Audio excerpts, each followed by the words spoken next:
कपाल भाती प्राणायाम। भस्त्रिका में हम श्वासों को भर रहे थे और छोड़ रहे थे। कपाल भाती में खाली छोड़ना है श्वासों को बाहर।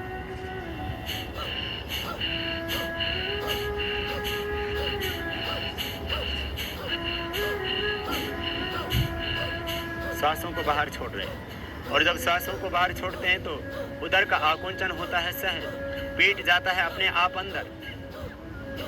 प्रयत्न पूर्वक श्वासों को बाहर छोड़ना, पेट अपने आप जाएगा अंदर। जैसे वॉमिटिंग होता है तो कैसे आपका पेट अंदर खींच जाता है, जैसे आप नाक साफ करते हैं तो कैसे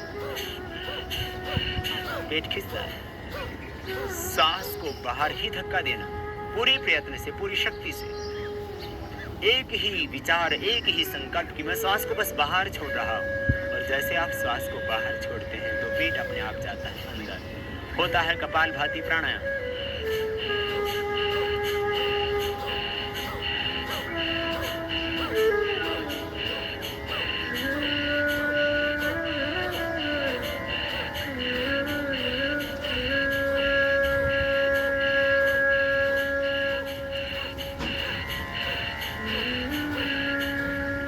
जब थकान लगे तभी रुक जाएं। प्रारंभ में आप इसको 30 बार ही करें।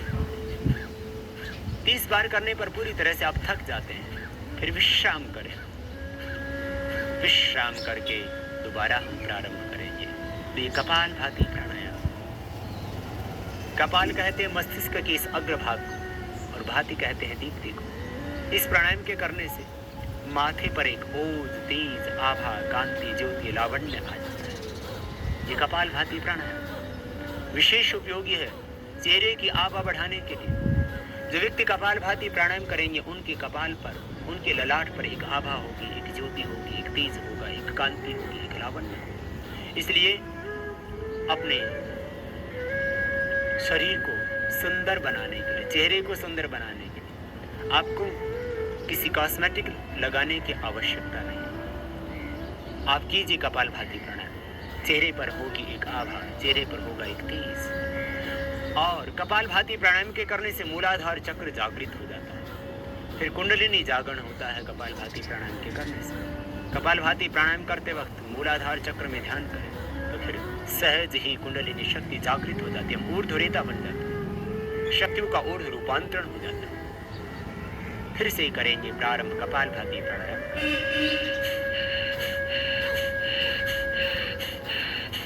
सांस को पूरी शक्ति के साथ में बाहर छोड़ रहे और मन में है एक संकल्प, एक विचार कि मेरे शरीर में जितने भी रोग हैं, विकार हैं, दोष हैं, अशुद्धियां हैं, सब बाहर निकल रही हैं। शरीर में जब विजातीय तत्व संग्रहित होते हैं तभी रोग पैदा होते हैं। आप कपाल भाती प्राणायाम को करते समय मन में विचार करें कि मेरे शरीर में जितने भी टॉक्सिन्स हैं, ऑक्सीडेंट्स हैं, सब बाहर निकल रहे हैं। जब शरीर में टॉक्सिन्स रहेंगे नहीं, शरीर में जब ऑक्सीडेंट्स रहेंगे नहीं तो व्याधियां कैसे समा सकती है देह में। इसलिए विचार करें, शरीर की जितनी भी नेगेटिव एनर्जी है सब बाहर निकल रही है, रोग विकार दोष बाहर निकल रहे हैं। चित्त में भी जो जन्म जन्मांतरों के अशुभ विचार थे, संस्कार थे, वे सब बाहर निकल रहे हैं। कॉन्शियस, अनकॉन्शियस और सबकॉन्शियस माइंड में जो भी अशुभ था सब बाहर निकल रहा है। जब थक जाएं तभी रुक जाएं, अपनी शक्ति का अतिक्रमण न करें, फिर से विश्राम करें बीच में एक बार। जिनको हार्ट की प्रॉब्लम हो, जिनको हाई ब्लड प्रेशर हो, उच्च रक्तचाप के रोगियों को और हृदय रोगियों को मध्यम गति से इस प्रकार से करना चाहिए ये प्राणायाम।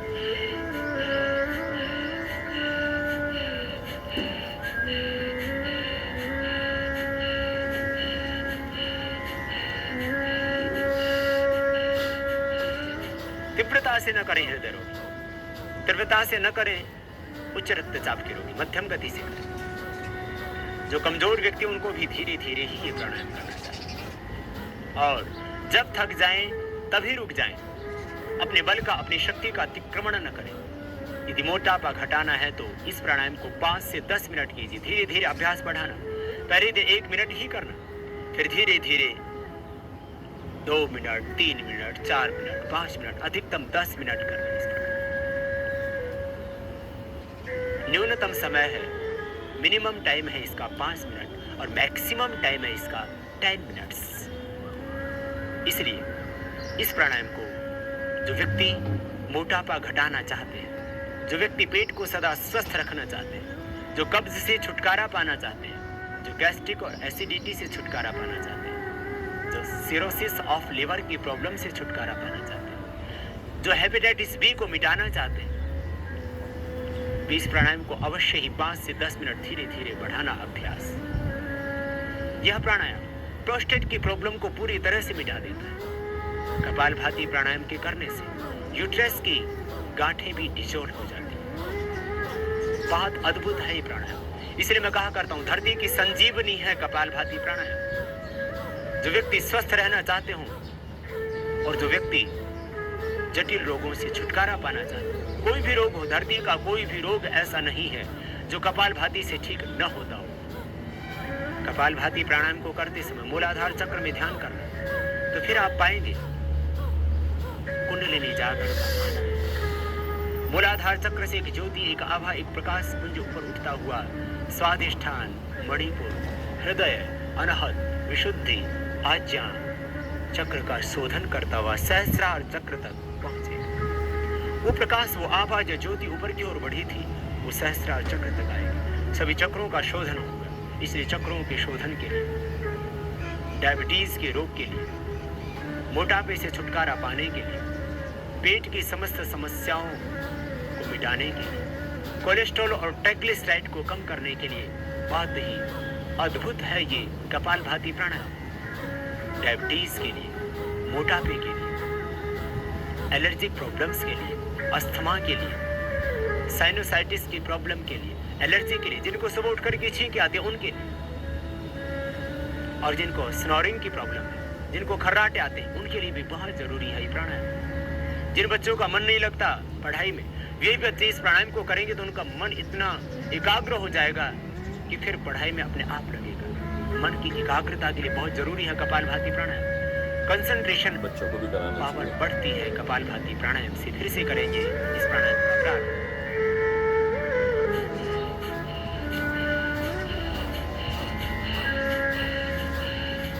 सांसों को बाहर छोड़ रहे हैं, पेट अंदर जा रहा है।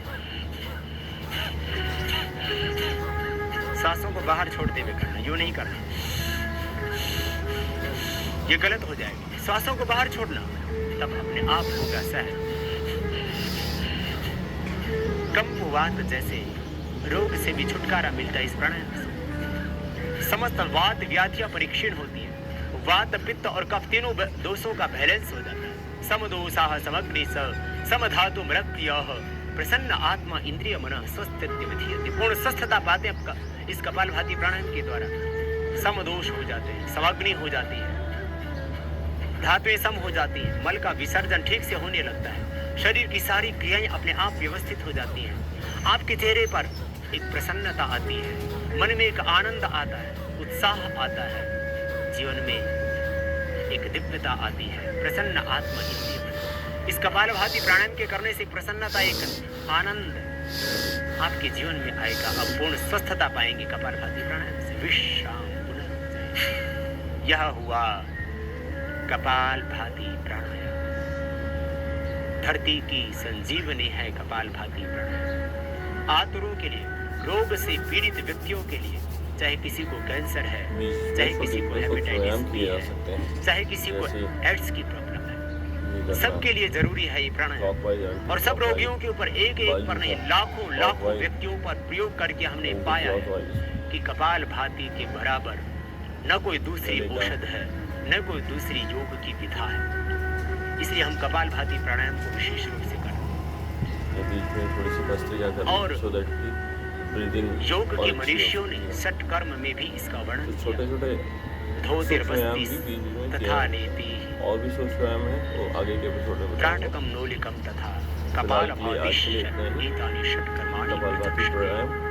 यह है कपालभाति। बच्चों के लिए, बूढ़ों के लिए, कपालभाति को अवश्य ही 5 मिनट के लोग, बच्चों के लिए, सबों के लिए। आपको भोजन मिले या न मिले, आप नाश्ता करें या न करें, लेकिन कपालभाति प्राणायाम को अवश्य करें। कपालभाति प्राणायाम आपके जीवन का एक संकल्प होना चाहिए। आप प्रतिज्ञा करें कि मैं कपालभाति प्राणायाम बिना किए भोजन नहीं करूं। कपाल भाती करके ही भोजन करूंगा, कपाल भाती करके ही नाश्ता करूंगा, उसके बिना मैं नाश्ता नहीं करूंगा, भोजन नहीं करूंगा। फिर देखना जिंदगी में कभी आपको कोई भी रोग नहीं हो सकता। लाखों रुपए की बचत होगी, शरीर आपका स्वस्थ होगा, भगवान का दिया हुआ ये देह रूपी मंदिर फिर देवालय बनेगा। ये देह देवालय है। लोग कहते हैं शरीर व्याधि मंदिरम, अपने आप ही गढ़ लेते मंत्र। कौन से शास्त्र में लिखा है शरीर व्याधि मंदिरम? ये देह तो देवालय है, भगवान का घर है। आप कपालभाति प्राणायाम करना और इस देह को देवालय बनाना, फिर भीतर से अपने आप को जानना, अपने आप को पाना, फिर अपने ही इस अंतर में उस ब्रह्म को पाना। एकाग्रता मिलेगी, ध्यान में गहरे उतरेंगे कपालभाति प्राणायाम से। फिर से एक बार करेंगे और फिर आगे बढ़ेंगे।